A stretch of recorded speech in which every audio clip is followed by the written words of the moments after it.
유엔 개발기구는 세계에서 가장 불리한 자연환경을 극복한 국가를 발표했습니다. 1위는 중동의 UAE도 사막의 기적을 만든 이스라엘도 아니었습니다. 모두의 예상을 뒤엎고 한국이 그 자리를 차지했죠. 전 세계 학계는 충격에 빠졌습니다. 석유도 없고 금도 없고 넓은 평야도 없는 그 나라가 어떻게 세계 최상위 기술 문명국이 되었단 말입니까? 세계 각국은 긴급 실사단을 꾸렸습니다. UN, 나사, 유럽 지질연합, 심지어 IMF까지. 전 세계가 대한민국으로 달려왔습니다. 저는 에밀리오 바르톨로메오입니다. 이탈리아 로마 대학교에서 유럽 비교지리를 가르치고 있죠. 그리고 평생을 유럽 대륙의 풍요로움 속에서 살아왔습니다. 포강 유역의 비옥한 평야, 알프스 아래 펼쳐진 녹색 초원, 강과 도시가 이룬 문명의 유산들. 저는 단 한 번도 의심해 본 적이 없었습니다. 문명은 평야에서 시작된다는 제 학문적 신념을요. 그런데 어느 날 한국이라는 나라가 제 시야에 들어왔습니다. 대륙과 섬 사이, 전쟁과 분단, 북쪽엔 핵 위협이 있는 땅. 그런데 이상한 일이 벌어졌죠. 한국은 반도체, 선박, 스마트폰, 전기차 배터리, 모든 분야에서 세계 1위 수준을 자랑하고 있었거든요. 심지어 문화까지. BTS, 기생충, 오징어 게임. 분명 국토는 작고 자원도 없는 나라라고 알고 있었는데 이건 어떻게 가능한 일이죠? 궁금증이 저를 한반도로 이끌었습니다. 2025년 봄, 저는 처음으로 인천공항에 발을 디뎠습니다. 그리고 공항에서 시내로 들어가는 길. 제 눈에 처음 들어온 건 산이었습니다. 그 다음도 산, 그리고 또 산. 버스를 타고 고개를 넘어갈 때마다 산이 끊이지 않았습니다. 서울 시내에도 산이 있고 도시를 뚫고 도로가 굽이굽이 지나가고 있었어요. 본격적으로 조사를 시작한 건 며칠 뒤였습니다. 거대한 지리학회와 함께 한 워크숍에서 받은 한 장의 지형도는 저를 멍하게 만들었죠. 한국 국토의 무려 70%가 산지, 그중 절반 이상이 화강암 기반의 돌산이라는 겁니다. 평야는 고작 17%, 그것도 전부 산 사이에 흩어진 조각조각. 게다가 농사도 어렵고 도시 확장도 제약이 심하다고 하더군요. 겨울에는 영하 20도까지 내려가는 혹한, 여름엔 비가 석 달 동안 쏟아졌다가 나머지 9개월은 가뭄. 천영의 땅이라는 표현, 농담인 줄 알았는데 실제로 모든 통계가 그걸 증명하고 있었습니다. 서울의 1월 평균 기온은 영하 2.5도. 로마보다 위도는 낮은데도 평균 기온은 8도 이상 낮아요. 기후도, 지형도, 자원도 없는 땅. 제 눈에는 이건 인간이 정착해선 안 되는 땅으로밖에 보이지 않았습니다. 유럽에서는 이런 조건을 가진 지역은 대부분 미개발 산악지대로 분류되거든요. 며칠 뒤 경복궁 앞에서 가이드를 따라 전시 해설을 듣는데 해설사분이 이렇게 말하더군요. 조선 왕조는 1392년에 시작돼서 1910년에 망했어요. 518년간 하나의 왕조가 이어졌죠. 518년. 그 말을 곱씹으며 제 손가락으로 해보던 계산이 잘못된 줄 알았어요.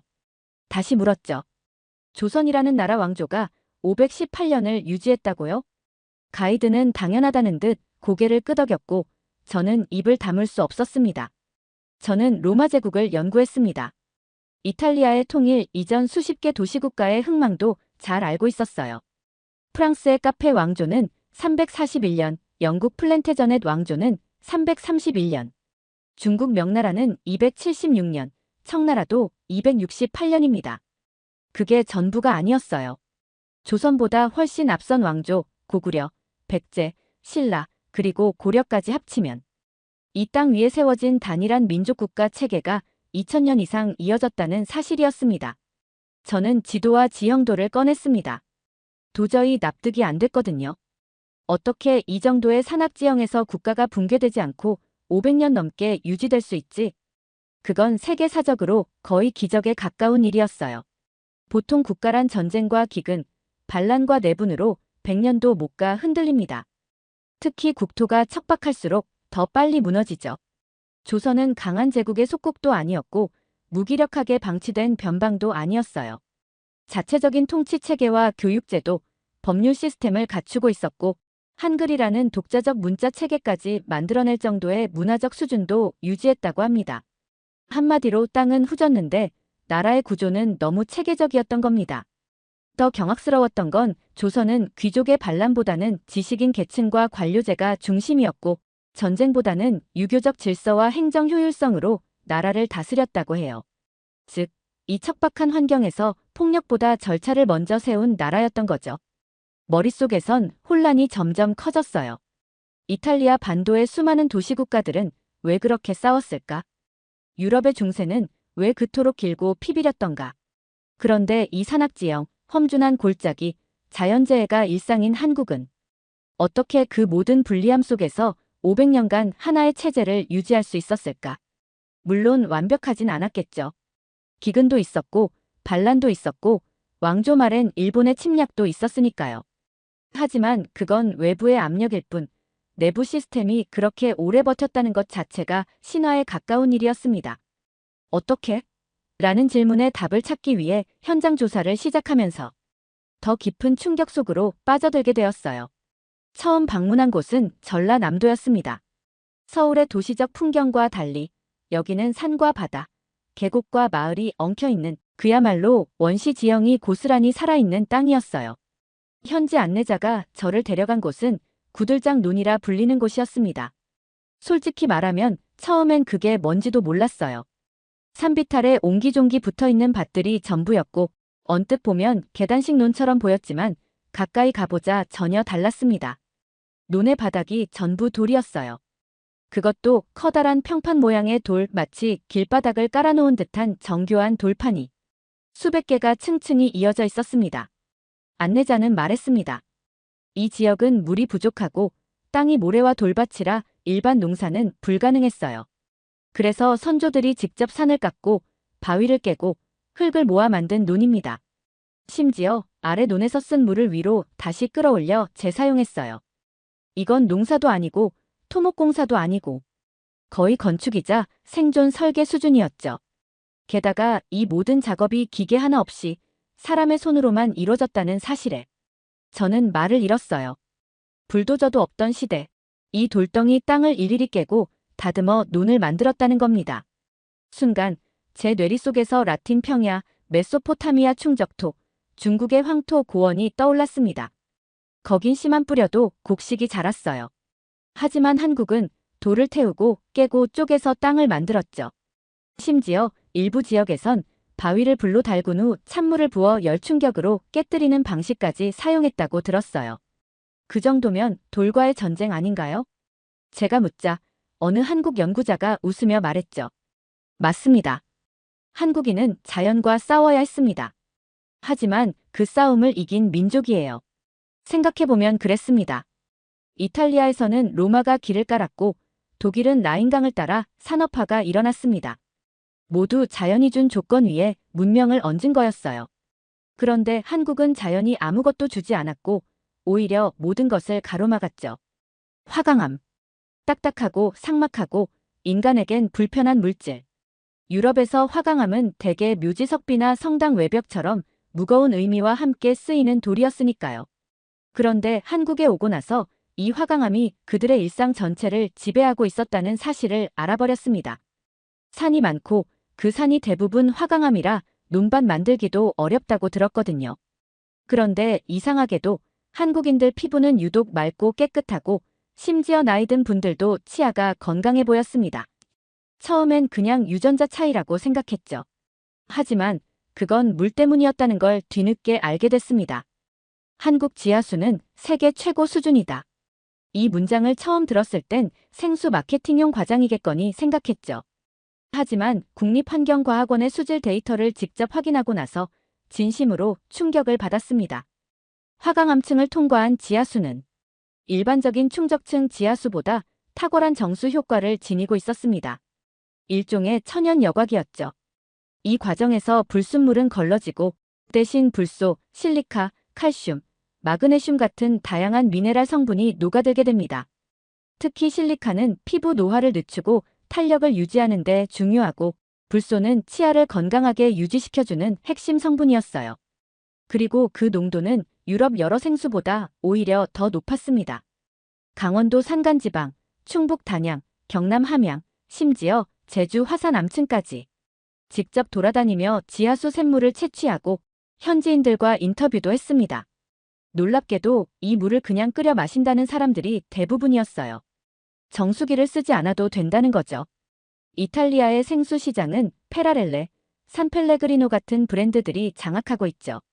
프랑스는 에비앙, 독일은 게롤슈타이너. 그런데 한국은 그런 상표를 전면에 내세우지 않았습니다. 오히려 그냥 평범하게 수도꼭지를 틀고 마셨죠. 조사하던 중 한 교수가 이런 말을 했어요. 석유가 없고 금도 없지만 한국에는 이 물이 있잖아요. 이거야말로 하늘이 주신 진짜 자원이죠. 게다가 이 지하수는 단지 식수로서의 가치만 있는 게 아니었어요. 의료, 화장품, 반도체 산업까지 한국이 강한 이유 중 하나가 이 깨끗하고 안정적인 물의 존재였습니다. 특히 반도체 공정에 필요한 초순수 생산에서도 한국은 안정된 수원 덕분에 글로벌 경쟁력을 갖춘 것이죠. 얼마 후 국립생물자원관에서 받은 한 장의 도표를 보고 저는 또다시 멍해졌습니다. 한반도에 서식하는 생물종 약 10만 종, 고유종 비율은 세계 상위권. 제 눈을 의심했죠. 그래서 직접 확인하러 갔습니다. 생물 다양성 보존지구로 지정된 지리산과 설악산을 시작으로 저는 산을 타며 식물과 곤충, 작은 동물들을 하나씩 기록했습니다.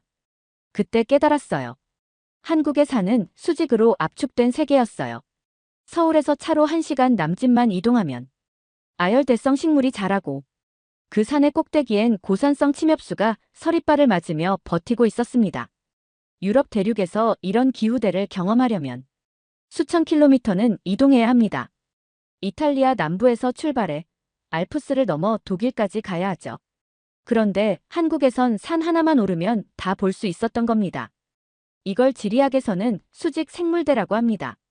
하지만 한국처럼 좁은 국토 안에 극단적인 고도차와 기후차가 공존하는 사례는 정말 드뭅니다.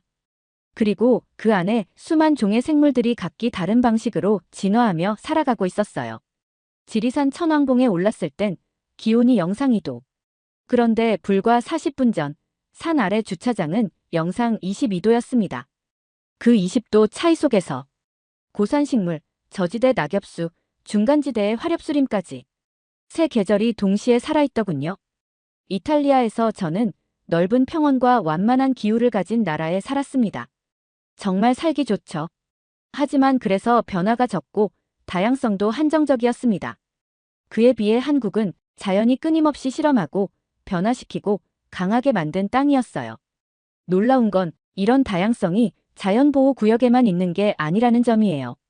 도시 안에도 등산로 옆에도 심지어 텃밭 근처에도 수많은 생물들이 인간과 함께 숨쉬고 있다는 것. 한 생태학자는 저에게 이런 말을 해줬습니다. 한국인은 생존하면서 자연을 파괴하지 않기 위해 산을 깎는 대신 그 곁에 머무르는 법을 택했어요. 이 뜻은 아마도 이 땅이 주는 조건이 너무 가혹했기 때문에 가능한 선택이었겠죠. 공존이 아니면 멸종이었을 테니까요. 어떻게 이 땅이 지금껏 살아남았을까? 라는 저의 첫 질문은 이제 바뀌었습니다. 이 땅에서 버티지 못한 자는 인간도 자연도 진화할 수 없었겠구나. 연구 중 서울대에서 조선사를 전공한 교수님과 식사를 하던 날이었습니다. 제가 농담처럼 이렇게 말했죠. 당신들 나라 몽골이 39년 동안 공격했는데 결국 못 정복했다면서요? 그런데 그는 진지한 표정으로 이렇게 답했어요. 세상에서 몽골을 완전히 막아낸 유일한 나라가 한국이에요. 유럽도 중국도 인도도 못 막았지만 고려는 40년을 버텼죠. 세계 지리학자라면 누구나 알고 있죠. 13세기의 몽골은 세계사 최강의 기병 제국이었다는 걸. 한번 침입하면 도시가 불타고 국경은 무너지고 왕은 목이 잘렸습니다.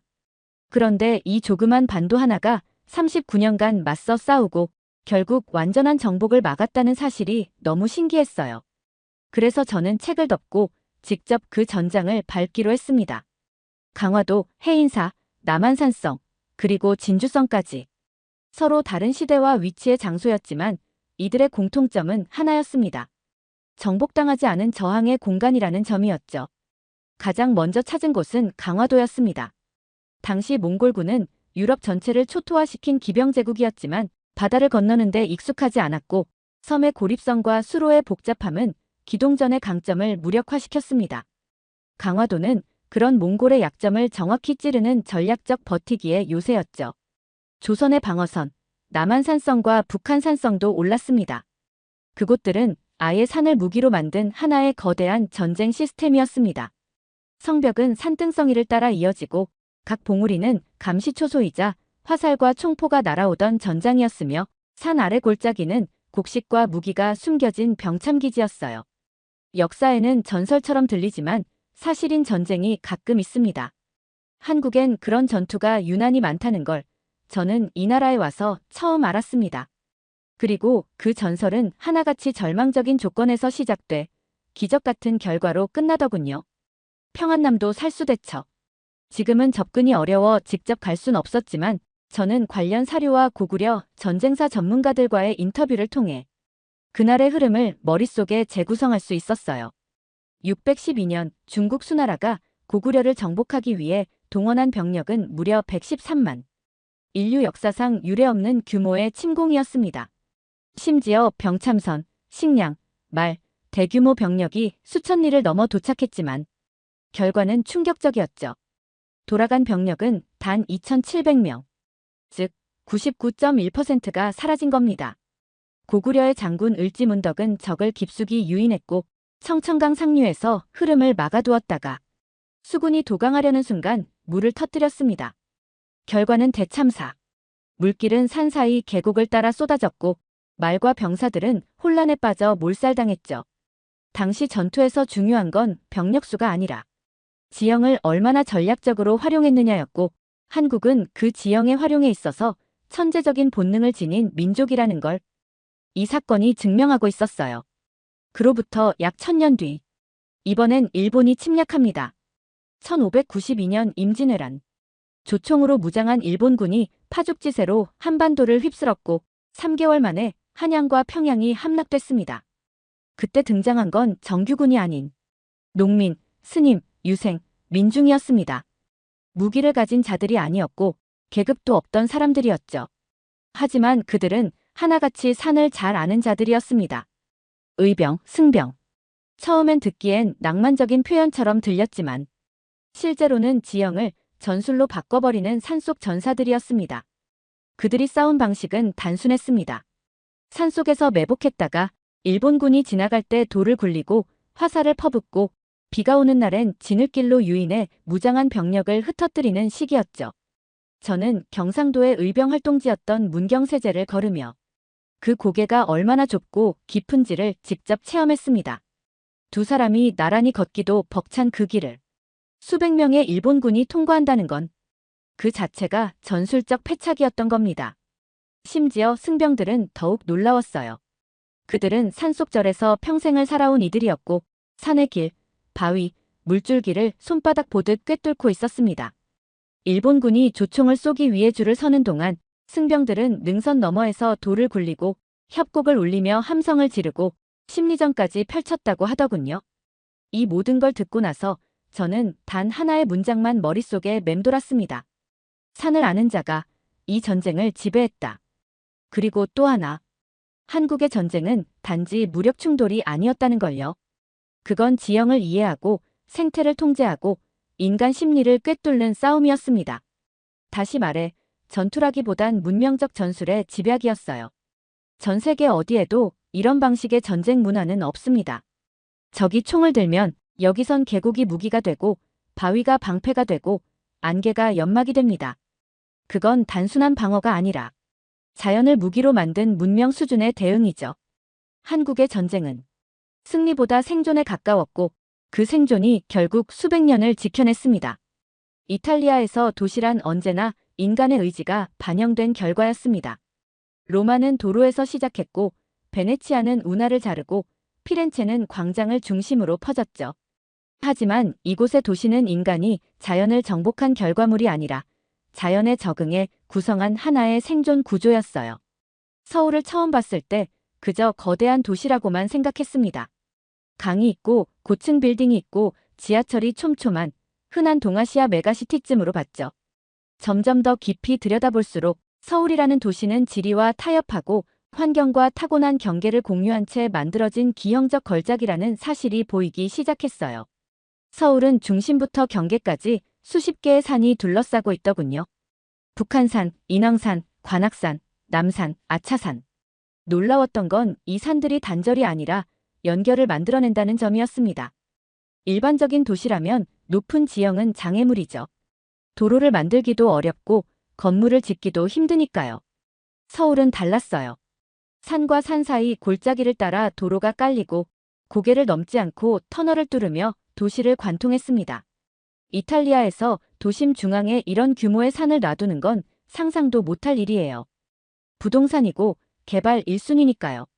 하지만 서울은 산을 남겨두는 선택을 했습니다. 공기 정화, 도시 온도 조절, 시민 여가 공간까지. 모든 기능이 그 산에 다 들어있더군요. 게다가 서울의 공간 구조는 하나의 중심이 아니라 용산, 여의도, 강남, 강북 등 다핵 구조로 나뉘어져 있었습니다. 이건 처음부터 도시를 인위적으로 확장하지 않았다는 증거였죠. 산과 강이 허락하는 만큼만 팠고 그만큼만 넓혔으며 그 경계를 무리하게 넘지 않았다는 것.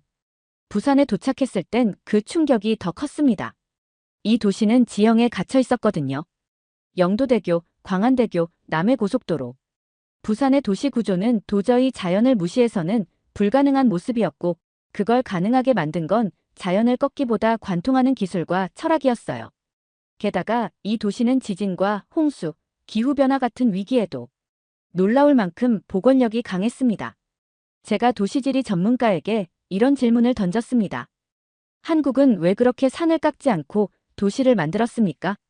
그는 웃으며 대답했습니다. 우린 깎을 돈도 시간도 없었어요. 대신 돌고, 피하고, 뚫고, 견디는 걸 택했죠. 그게 빨라요. 그리고 안전합니다. 그 말을 듣고 나서 저는 마치 한 권의 도시 철학서를 읽은 기분이었습니다. 주말 아침, 서울 북한산 근처에 숙소를 잡았던 날이었습니다. 이른 시간, 커피 한 잔 들고 베란다에 섰는데 그 시간에 벌써 등산복을 입은 사람들이 줄지어 이동하고 있었죠. 놀란 마음에 물었어요. 무슨 행사가 있나요? 현지인은 어이없다는 듯 말하더군요. 보통 주말에는 이래요. 그 보통이라는 말이 제겐 낯설고도 깊은 문장이었습니다. 이탈리아에서 등산은 레저였습니다. 특별한 날, 휴가를 내고 장비를 갖춰야만 하는 일. 그 후로 저는 전국 여러 도시를 돌며 산과 등산로, 탐방로, 암자길, 국립공원을 조사했습니다. 그리고 공식 통계를 확인했을 때 다시 한번 충격이 왔어요. 한국인의 5대 여가 활동 중 하나가 등산이다. 왜 하필 등산일까? 왜 헬스장이 아니라? 왜 스포츠가 아니라? 하필이면 힘들고 땀나고 오르막뿐인 등산일까? 그 해답은 이 나라는 산과 함께 싸우고 버티고 살았던 민족이었고 그 기억이 아직 몸속에 흐르고 있었던 겁니다. 의병들이 산에서 싸웠고 조상들은 산을 넘고 개간했고 도시는 산을 피해 퍼졌고 물은 산에서 내려왔고 전쟁은 산에서 이겼고 경전은 산속에서 썩지 않고 지켜졌습니다. 결국 산이란 한국인에게 단순한 자연물이 아니라 삶의 무대였고 전장의 방패였고 생존의 파트너였던 겁니다. 그래서 저는 등산복을 사입고 직접 산에 오르기로 했습니다. 초보 등산객의 눈으로 바라본 그 길은 생각보다 정교하고 치밀했어요. 등산로는 잘 다듬어져 있고 중간중간 쉼터와 약수터가 있으며 어디선가 스피커로 음악이 흐르기도 했고 봉우리마다 도시를 내려다볼 수 있는 조망대가 있었습니다. 그리고 무엇보다 그 산에는 사람들이 있었습니다. 가족이 함께 걷고 노부부가 손을 잡고 오르고 젊은이들이 친구처럼 인사를 건네고 누군가는 김밥을 꺼내고 누군가는 무건으로 걸었습니다. 현지의 한 노신사는 저에게 말했습니다. 우린 전쟁 때 산에 숨어 살았고 굶주릴 땐 산에서 약초를 캐먹었어요. 그래서 그런지 지금도 가만히 있으면 몸이 근질근질해요. 산에 안 가면 불안하다고 해야 하나. 그 말을 듣는 순간 등산은 이 나라에 깊이 박힌 유전적 본능이자 민족적 기억의 회로라는 게 명확해졌습니다. 저는 원래 문명이란 단어를 참 좋아했어요. 그 단어엔 어딘가 고귀하고 예술적이며 이성적인 냄새가 배어 있었죠. 하지만 한국을 경험하면서 저는 한 가지 중요한 사실을 깨달았습니다. 이 나라는 문명보다 생존 기술에 가까웠다. 물론 이 말이 발전하지 않았다는 뜻은 아닙니다. 저는 서울을 걸었고, 논을 밟았고, 산을 올랐고, 성을 넘었고, 지하철을 타고, 전통 건축을 관찰하고, 전쟁의 흔적까지 만졌습니다. 그리고 그 모든 것이 하나의 흐름으로 연결돼 있다는 걸 느꼈어요. 이탈리아에서 혹은 유럽 전역에서 문명은 주로 잉여와 여유의 산물이었습니다. 풍요로부터 건축이 시작되고 예술이 피어났으며 철학이 태동했죠. 하지만 한국은 잉여가 아닌 결핍에서 시작되었고 여유가 아닌 긴장에서 정교해졌고 철학보다 먼저 실용과 지속이 요구되었던 사회였습니다. 해인사의 목판 보관소를 보면 700년을 버틴 경판이 단 한 장도 썩지 않았습니다. 왜일까요? 그들은 보존을 위해 거대한 금고나 냉방 장치를 만든 게 아니었습니다. 그저 산과 바람과 햇살의 방향을 계산해 공기 흐름을 설계한 것뿐이었죠. 있는 자원이 아닌 있는 조건을 활용해 최적의 효과를 뽑아내는 기술. 서울의 도시 구조 역시 마찬가지였습니다. 산을 밀지 않고 도시를 둘렀고 하천을 직선으로 정비하지 않고 굽이굽이 흐르게 놔뒀죠. 이건 분명 유럽과는 전혀 다른 발상의 구조였습니다. 로마는 돌을 깎아 원형 경기장을 세웠고 파리는 강을 직선화하며 대로를 만들었으며 런던은 산업화로 도시를 확장시켰습니다. 하지만 한국은 돌을 깎기보다 비켜갔고 물을 막기보다 따라갔고 산을 넘기보다 뚫었습니다. 그리고 그 결과가 거대한 불균형 없이 유지된 삶의 공간이었고 엄청난 전력 소비 없이도 돌아가는 구조였으며 지진과 홍수, 외침 속에서도 빠르게 복원되는 체계였죠. 심지어 사람 간의 관계조차 생존 기술에 가까웠습니다. 공동체의 유대, 정의라는 문화, 위기 시 움직이는 집단 반응성까지. 처음 한국에 왔을 때 제 머릿속엔 한 가지 질문이 전부였어요. 이런 땅에서 어떻게 사람들이 버티며 살아왔을까? 산이 국토의 70%, 땅은 돌덩이고 기후는 혹독하고 자원은 눈을 씻고 봐도 없었죠. 이건 지리학적으로 문명이 발생할 수 없는 조건에 가까웠습니다. 그래서 저는 이 땅을 하늘이 저주한 땅이라 표현했죠. 그 말은 지금도 바꾸고 싶지 않습니다. 하지만 지금의 저는 그 다음 문장을 반드시 덧붙여야 할 것 같습니다. 그 저주 위에 인간이 기적을 만들어냈다고요. 전 지난 몇 달 동안 한국이란 공간이 가진 모든 불리함을 눈으로 확인했습니다. 하지만 그와 동시에 그 불리함을 바꾸는 인간의 힘, 집단의 기억, 공동체의 지능, 자연과의 협상, 그리고 무엇보다 시간의 누적을 봤어요. 한국인은 싸우지 않았습니다. 대신 견디고 피하고 돌아가고 그리고 끝내 버텼습니다. 그 방식이 로마의 확장처럼 화려하지도 않았고 파리의 정렬처럼 직선적이지도 않았지만 그건 분명히 더 오래가는 방식이었고 더 깊이 남는 흔적이었죠. 사람들은 이를 기적이라고 부르더군요. 한강의 기적, K기적, 수출의 기적. 하지만 이제 제 눈엔 그렇게 보이지 않습니다. 기적이 아니었습니다. 지독하게 생존에 최적화된 기술이 누적된 결과였고 집단적인 절박함이 세대를 넘어 유산처럼 쌓인 사회적 구조였으며 무엇보다도 이 나라 사람들이 서로를 기억하며 살아온 방식의 집합이었습니다. 이제 저는 누가 한국은 왜 이렇게 빨리 발전했는가? 라고 묻는다면 이렇게 대답할 겁니다. 빨리 발전한 게 아니라 오래 준비한 겁니다. 이탈리아로 돌아가기 전 저는 북한산 정상에 마지막으로 올랐습니다. 바람은 거칠었고 서울 시내는 흐릿한 안개에 가려져 있었지만 그 광경이 제 인생에서 가장 선명하게 각인되었어요. 한국을 떠나면서 제 학문의 정의 하나를 바꾸었습니다. 문명이란 풍요 속에서 피어나는 꽃이 아니라 제약 속에서 살아남은 씨앗이다. 한국은 지금도 기적을 만들고 있는 나라이고 그 기적은 사실 늘 거기 있었으며 다만 세상이 이제야 그것을 발견하기 시작한 것이라고요. 두 번째 사연 시작합니다. 전 세계 수백 개국의 경제 흐름을 연구해온 영국의 석학조차 한국 앞에서는 완전히 무너졌습니다. 전쟁으로 수도가 4번 무너졌고 식민지로 나라 이름도 빼앗겼으며 자원도 동맹도 운조차 없었던 나라.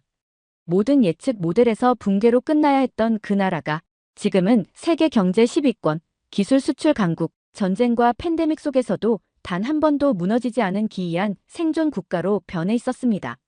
도대체 이 나라에선 무슨 일이 벌어진 걸까요? 그는 말합니다.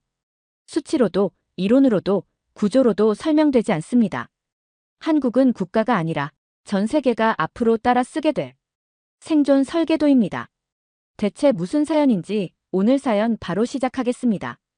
저는 에드워드 메이슨, 영국 옥스퍼드 대학교에서 경제사를 가르치고 있는 교수입니다.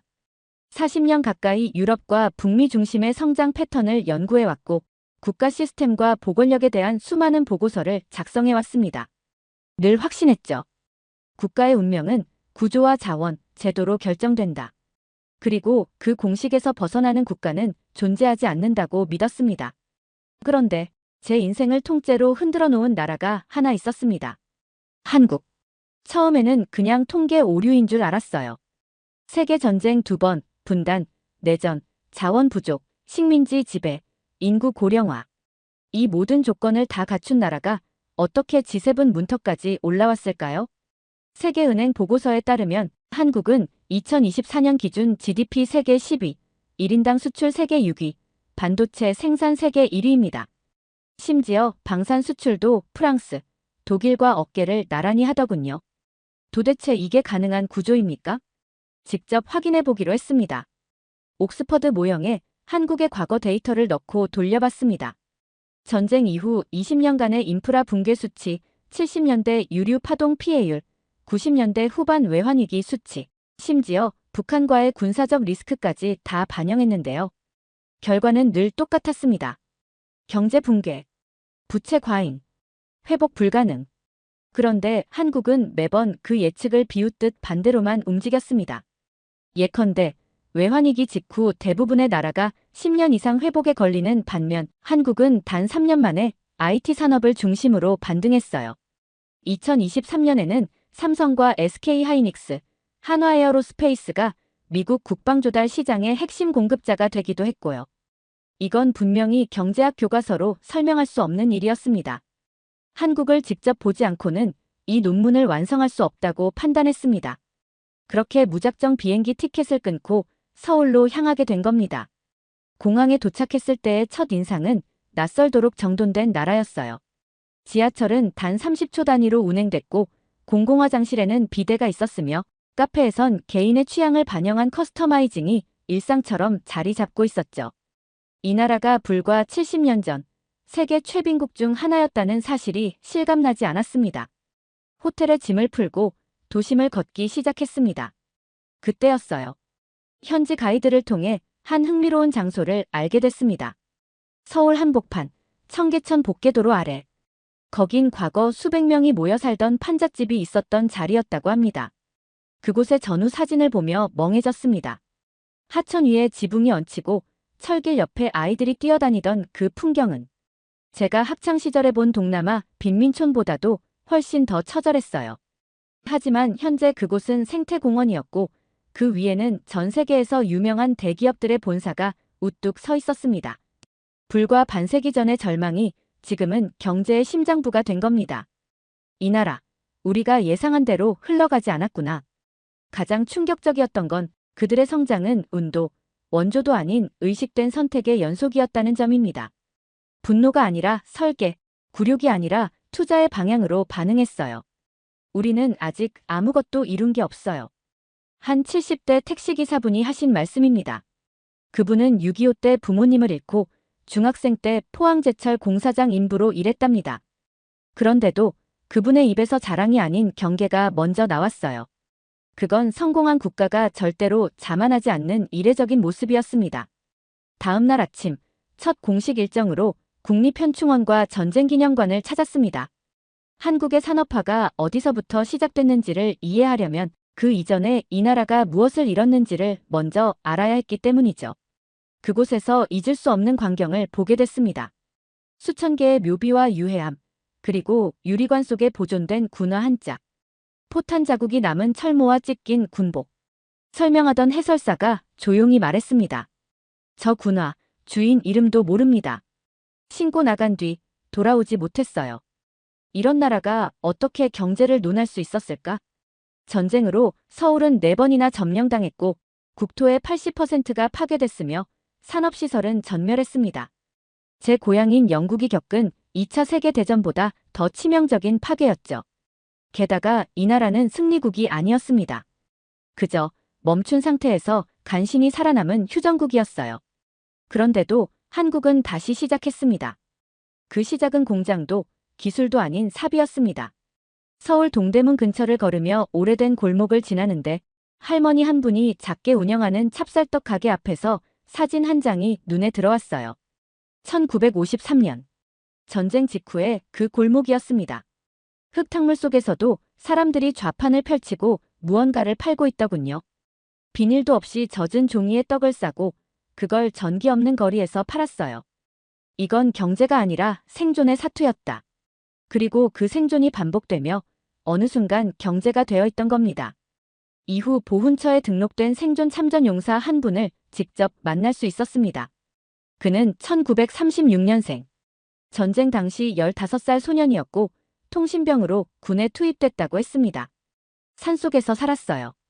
밥은 하루에 한 번, 쥐도 잡아먹고. 제일 무서운 건 적군이 아니라 굶주림이었죠. 물었습니다. 그런데 어떻게 다시 일어났습니까? 그는 웃으며 이렇게 말했습니다. 우리 부모님이 계신 땅을, 내 자식이 살아갈 이 나라를 지켜야 했으니까요. 그 말을 듣고 아무 말도 하지 못했습니다. 그건 한마디로 국가 설립 선언이었습니다. 정부도 없고 자본도 없고 심지어 집도 없던 시절. 국민 개인이 내가 다시 만든다고 말하는 그런 민족은 단 한 번도 본 적이 없었습니다. 그 후 종로 인근의 옛 구호물자 배급소터를 찾았습니다. 미국에서 들여온 밀가루 포대가 쌓이던 그 자리에는 지금 스타트업 입주타워라는 이름이 붙은 건물이 세워져 있었어요. 불과 반세기 전 구호품을 나누던 자리에서 지금은 AI 기반 로봇을 만들어 수출하고 있다는 사실. 그건 정말 인간의 손으로 만들어낸 말도 안 되는 곡선이었습니다. 경제사에서 이런 케이스는 없습니다. 전쟁 이후 대부분의 국가는 외세에 편입되거나 내전으로 무너지거나 개발도상국에 머무르죠. 그런데 이 나라는 자신의 절망을 통째로 자산화시킨 유일한 사례였습니다. 제가 옥스퍼드에서 가르치는 경제재건의 5단계 모형은 한국 앞에서 완전히 무력해졌습니다. 이 나라는 모형을 따르지 않았기 때문입니다. 그냥 맨손으로 나라를 다시 설계해버렸습니다. 한국의 전쟁 이후 산업화를 연구하면서 하나의 비상식적인 수치를 마주하게 됐습니다. 1961년 1인당 GDP는 89달러, 세계 최하위권이었습니다. 그런데 단 60년 만에 3만 달러를 넘어섰습니다. 그렇게 성장한 나라가 미국, 유럽 기업들과 기술 파트너십을 맺고 심지어 이젠 한국의 생산 모델을 배우겠다고 찾아오는 상황이라니 이건 기존 경제사 흐름으로는 절대 설명이 안 되었습니다. 그래서 한 가지 실마리를 찾기 위해 서울 송파구에 위치한 서울산업진흥원 기술전시관을 방문했어요. 거긴 중소기업들이 만든 기술 샘플과 시제품들이 전시되어 있었고 그중에는 전 세계적으로 특허를 받은 부품도 있었습니다. 가이드가 말했습니다. 이건 예전에 미국에서 들여온 기술을 우리가 따라했었는데 이제는 역으로 미국 기업이 이걸 라이센스 계약 맺고 써요. 처음엔 농담인 줄 알았습니다. 그런데 실제 계약서가 있더군요. 한국이 기술을 사던 나라에서 이젠 기술을 파는 나라가 된 겁니다. 돌아오는 길에 도심 한복판에서 유난히 붐비는 한 건물이 눈에 띄었습니다. 판교에 있는 소프트웨어 마이스터 고등학교였습니다. IT 특성화 고등학교였고 고등학생들이 자율주행, AI 알고리즘을 개발하며 해외 기업과 프로젝트를 진행하고 있었죠. 담당 선생님께 조심스럽게 물었습니다. 이런 교육이 얼마나 됐습니까? 그분은 이렇게 대답했습니다. IMF 이후 우리는 지식이 무기라는 걸 너무 절실하게 배웠어요. 그래서 기술이 아니라 사람부터 다시 키웠어요. 다음 날 저는 용산역에서 KTX를 타고 대전을 지나 창원 국가산업단지에 있는 로봇 자동화 기업을 찾았습니다. 그곳에서 만난 40대 중소기업 대표는 자신이 처음 일을 배운 곳이 현대중공업의 연수생 라인이었다고 말했어요. 처음엔 용접만 배웠는데 10년 지나니까 자동화 설비 라인까지 설계하게 됐죠. 그리고 지금은 우리가 만든 로봇이 유럽으로 수출돼요. 그는 마지막에 이렇게 덧붙였습니다. 이건 운이 아니라 물러설 곳이 없었던 결과입니다. 사실 한국은 전후에 기술이 없었습니다.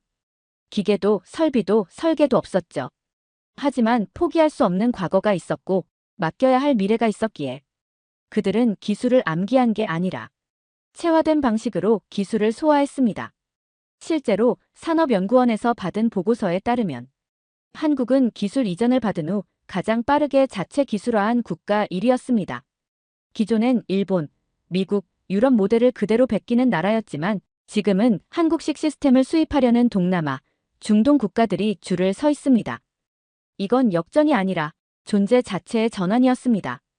이쯤에서 한국을 후진국에서 선진국으로 바꾼 건 수출이 아니라 의식과 훈련된 정신이었다는 사실을 인정하게 됐어요. 그리고 결정적인 장면이 찾아왔습니다. 전 세계적으로 유명한 유럽의 기업 투자자가 세종 스마트시티 프로젝트를 보고 이런 말을 했습니다. 이런 도시 운영 시스템, 유럽에는 없습니다. 우린 한국에서 배워야 합니다. 그 순간 마지막 자존심도 깨졌습니다. 지금은 한국이 중심이었고 우리는 배우는 위치였습니다. 하지만 그 질문은 아직 남아 있었습니다.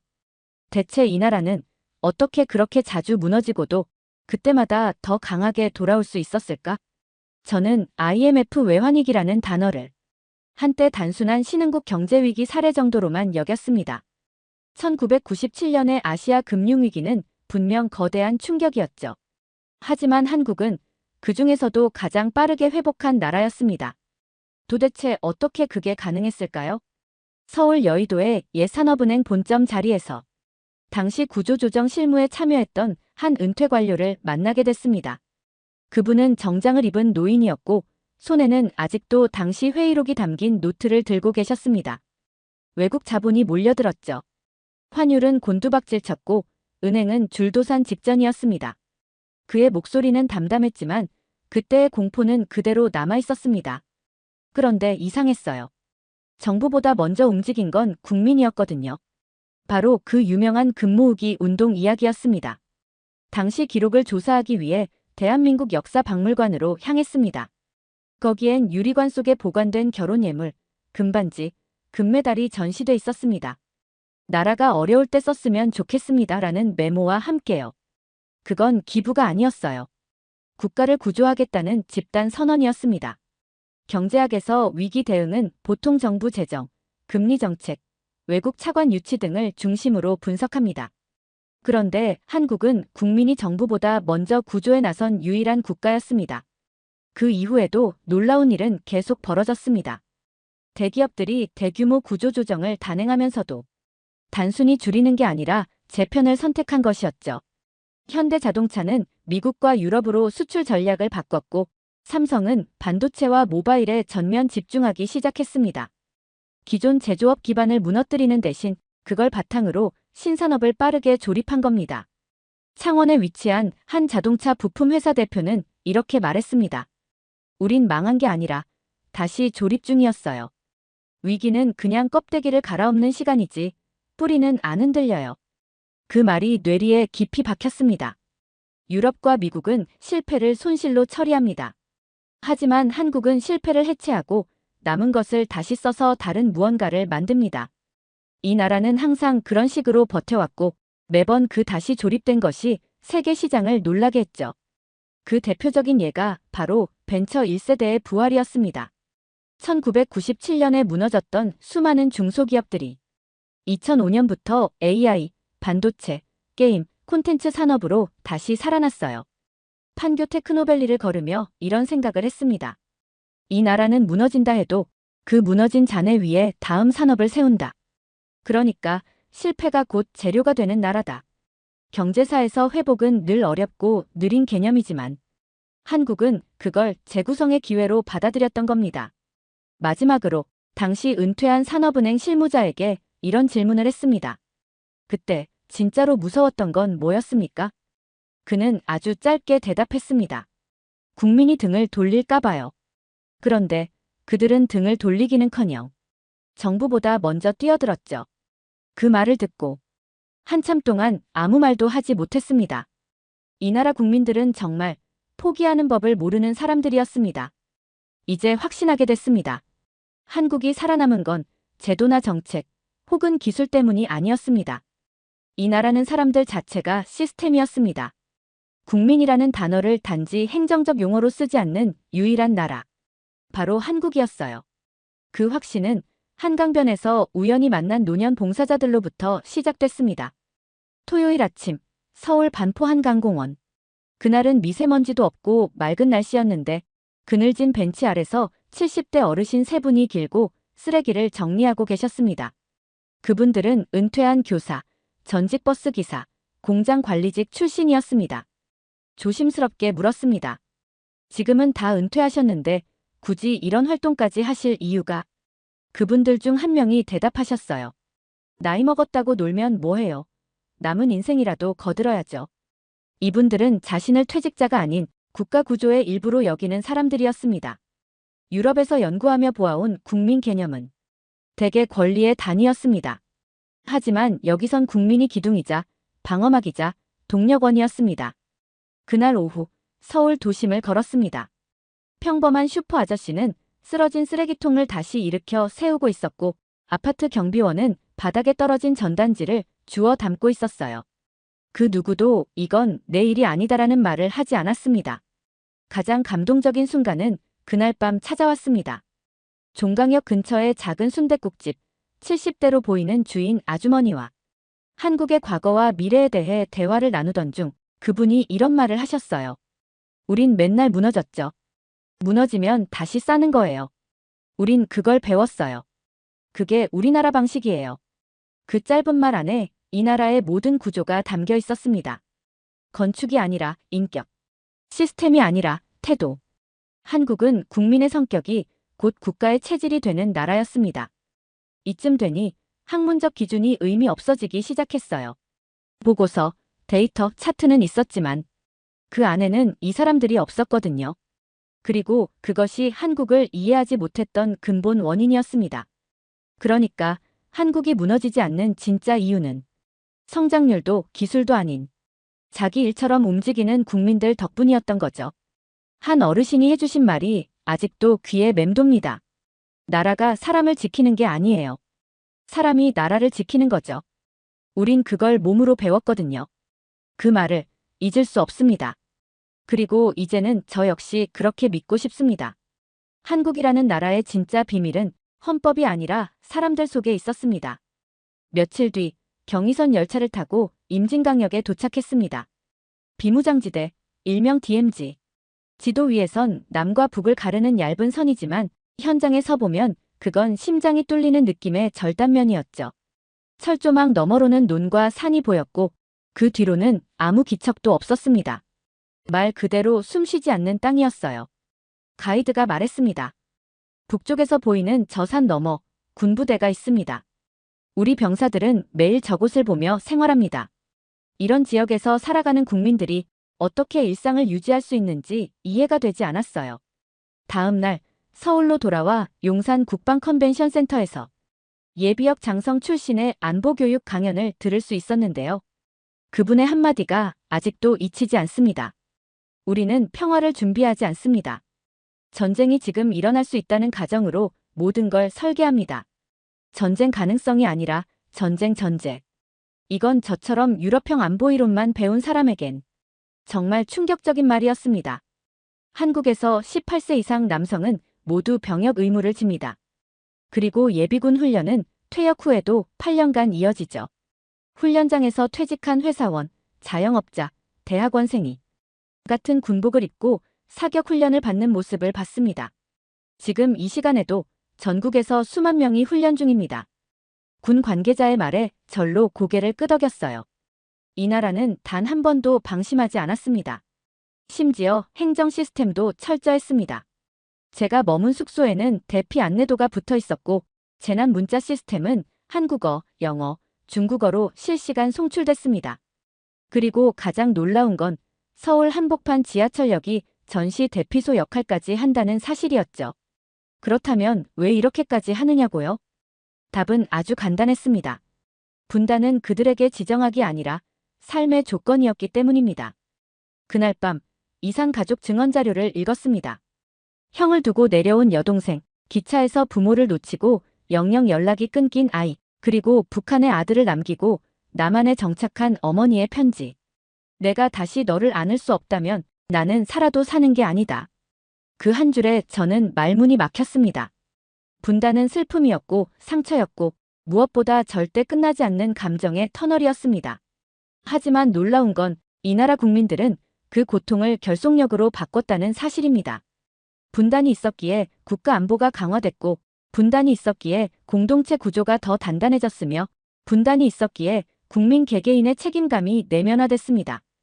그들은 상처를 부정하지 않았습니다. 그 상처 위에 삶을 쌓고 그 삶을 또다시 이웃과 나누었습니다. 다시 임진강역으로 돌아왔습니다. 그리고 강을 바라보며 생각했어요. 이 강은 남과 북을 가르는 물줄기인 동시에 한국이라는 민족의 견딤을 증명하는 강이구나. 분단은 다른 나라였다면 끝장이었을지 모릅니다. 하지만 한국은 그 끝을 동력으로 바꾸는 법을 아는 민족이었습니다. 그날 이후 감탄이나 경외를 넘어서 한 가지 물음을 붙잡고 있었습니다. 어떻게 이 나라는 반복적으로 쓰러지고도 매번 전혀 새로운 방식으로 다시 일어설 수 있었을까? 그 답을 찾기 위해 저는 한국의 시스템 중심지라 불리는 곳들을 찾아다녔습니다. 행정 시스템, 산업단지, 스마트시티, 응급재난본부, 군통제소. 그 모든 걸 관통하는 키워드는 단 하나였습니다. 설계. 한국은 무언가를 만들기 전에 실패조차 반영해서 다음 구조를 미리 짜두는 나라였습니다. 처음 그걸 체감한 건 세종시에 위치한 국가정보자원관리원을 방문했을 때였어요. 단 0.1초의 전력 끊김에도 정부 데이터가 멈추지 않게 삼중백업을 하고 있었죠. 전 세계에서도 보기 드문 설계였습니다. 담당자는 이렇게 설명했습니다. 전쟁이나 재난이 나도 정보 흐름은 끊기지 않아야 하거든요. 국민이 행정의 공백을 느끼면 국가가 멈춘 걸로 여깁니다. 듣자마자 소름이 돋았어요. 한국은 멈춤 자체를 시스템 안에서 사전에 제거한 국가였던 겁니다. 그날 오후 경기도 평택으로 향했습니다. 삼성전자 평택 캠퍼스. 반도체 세계 1위를 유지하는 핵심 거점이었고 현장에서 만난 설비 엔지니어는 이렇게 말했습니다. 우린 공장부터 사람 동선까지 시뮬레이션 후에 짓습니다. 비효율이 1초라도 발생하면 그건 국가 손실이에요.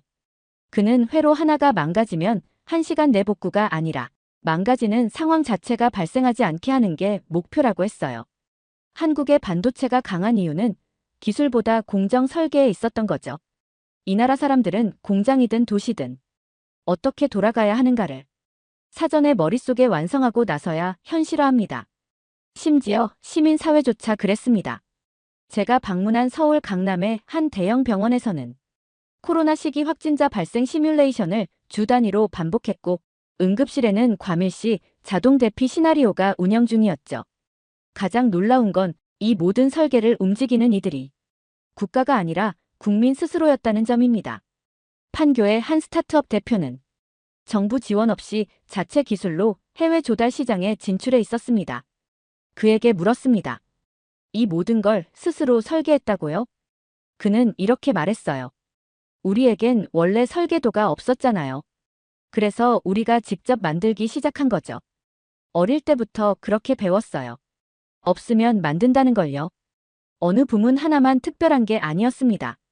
모든 분야가 동시에 작동했고 모든 사람은 마치 거대한 하나의 설계도 안에서 자기 자리와 타이밍을 정확히 이해한 듯 움직이고 있었습니다.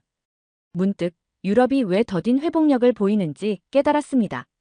우리는 한번 설계한 체계를 붙잡고 고치려 하죠. 하지만 한국은 망가지면 갈아엎고 다시 조립하면서 설계 자체를 업그레이드 해버리는 나라였어요. 그래서 결론지었습니다. 한국은 국가가 아니라 하나의 메커니즘이다. 그 자체가 하나의 작동 원리이고 그 원리가 세계가 벤치마킹하고 싶은 설계도였다. 이 나라는 살아남은 게 아닙니다. 살아남는 방식마저 매번 새로 짜낸 민족이었습니다. 역사적으로 보면 한국은 수십 번은 무너졌어야 할 나라였습니다. 가장 먼저 국토가 찢어졌죠. 그 다음 전쟁으로 수도가 폐허가 됐고 식민지로 나라 이름조차 빼앗겼으며 산업도 자원도 동맹도 없었습니다.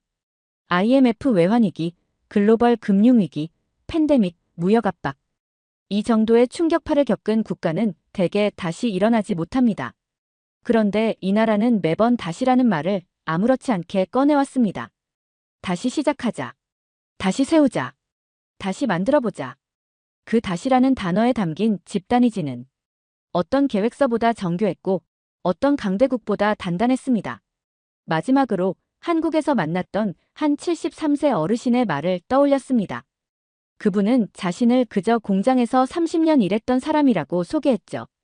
그런데 그분의 목소리는 대단히 위엄이 있었습니다. 나는 망한 적이 많아요. 공장도 3번 문 닫았고 IMF 땐 통장도 날렸죠. 근데 그때마다 다시 시작했어요. 그게 당연한 거니까요. 저는 그분을 단지 한 시민이 아니라 한국이라는 거대한 서사의 주인공으로 느꼈습니다. 사실 이 나라에 처음 올 때만 해도 머릿속에는 한 줄 요약만 남아 있었어요.